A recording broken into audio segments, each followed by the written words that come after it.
The story of these little cameras begins all the way back in 2002, when a fella by the name of Nick Woodman realized action sports enthusiasts needed a better option for capturing and sharing images of their exploits with their friends. The camera he began developing would be released in 2004 and would come in a waterproof plastic housing attached to a wrist strap, use 35mm film, and become known as the Hero from GoPro. Fast forward a decade and the film premise was long gone, replaced instead by much smaller digital sensor cameras that were capable of both video and stills, boasted longer battery life, were more durable, and infinitely more affordable. GoPro was a semi-household name and, seemingly overnight, the market of wearable action cameras was booming. The GoPro Hero brand still exists to this very day, though arguably, a lot of the punch that the brand once commanded has dissipated. In its heyday, a share of GoPro stock was $84.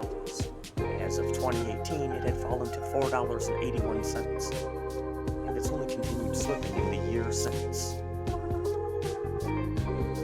This brings us to the subject of this very review. See, competition is credited as a major downfall of the GoPro brand.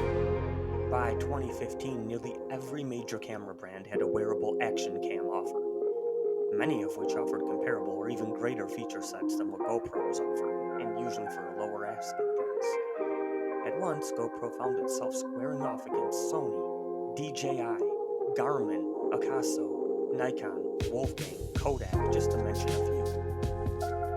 Then there were these things, no-name decently spec'd action cameras from Asia that flooded eBay and Amazon, boasting a plethora of included mounting options, a built-in rechargeable lithium-ion battery pack, full-color LCD screen, waterproof housing, and the capability of shooting high-definition video at multiple frame rates. All of this for under $20. I was able to secure the unit being reviewed here brand new for $15 ship. At that price, it wouldn't have been a bad deal even if they'd forgotten to pack the camera in the box. Thankfully, however, they did remember to include the camera, and if its spec sheet was any indication, it looked to offer some pretty decent bang for the buck. A fully waterproof housing allowing for underwater shooting capability up to 30 meters of depth, full 1080p video capture, 1920 pixels by 1080 at 15 frames a second, 1280 by 720 at 30 frames, or 640 by 480 if you're stuck in the VGA past. It can also capture still photographs at a maximum resolution of 2560 by 1440 all the way down to VGA, super wide angle fixed lens, 140 degrees, 2-inch full-color LCD with multi-language interface, internal 900 mAh rechargeable lithium-ion battery pack rated for roughly 1.5 hours of shooting per charge, micro USB in-body charging, it even included the cord. The box also includes 4 prime mounting options, from adjustable handlebar ring to sticky tape-sided helmet clip to Titan screw mount.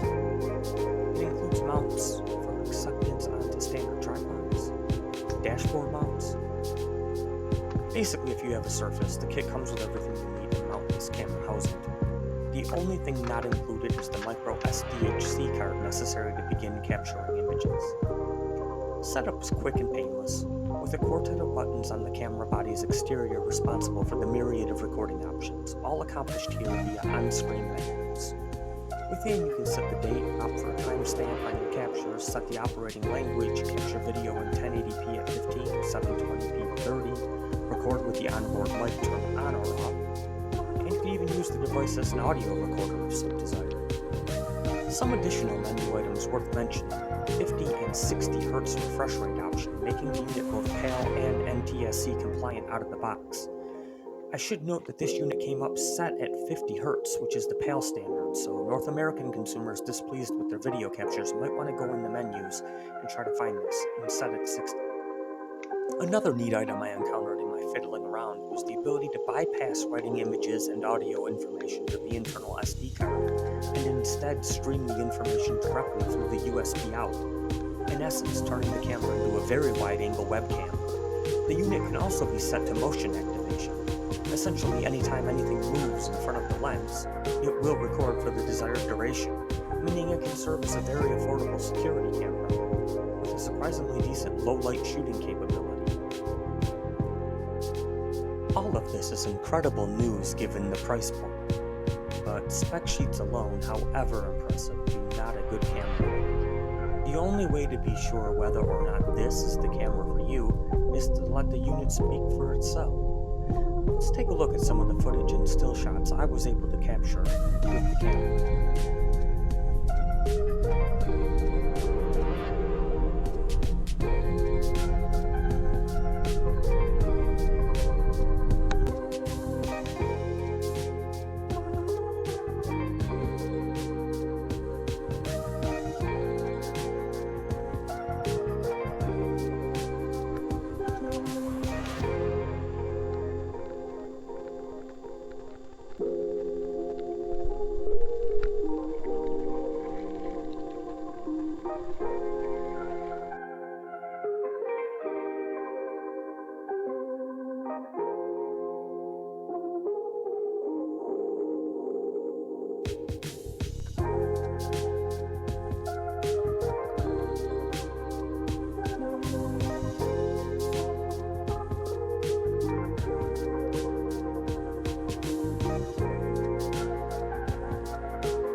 In conclusion, you certainly get a lot of enticing features for the money, but you also get what you pay for.